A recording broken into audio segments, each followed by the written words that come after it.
two victims of the September 11 attacks in New York were identified on the 20th anniversary of the event that shook the world.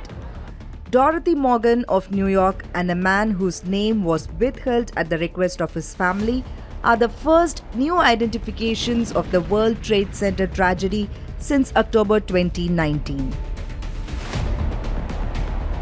The conventional DNA forensic technology had failed to identify bodies badly damaged in the fire that followed the plane hit.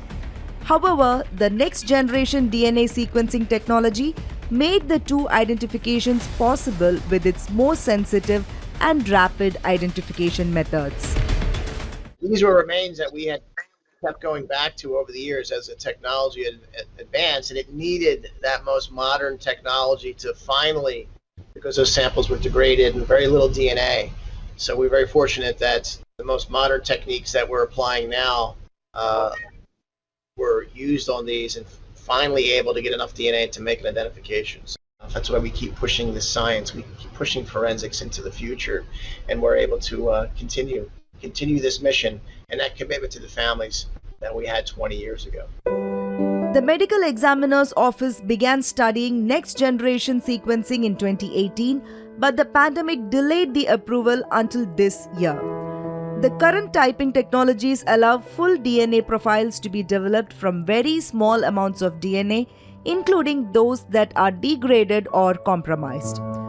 Recently developed probabilistic genotyping software allows for interpretation of data from commingled specimens or mixed DNA profiles. Previously, identification essentially required single-source specimens. Rapid DNA analysis, a new developed instrumentation, can be used to process multiple samples at one time for known or unidentified remains, thus allowing for samples to be processed and interpreted within 2 hours without any human intervention. Of the 2,753 people killed at the World Trade Center in 2001, about 1,106 remained officially unidentified. With the revolutionary advancement in DNA technology, officials are hopeful of identifying the remaining samples, which will provide some closure for the families of the victims who have waited nearly 2 decades. A Federal Report.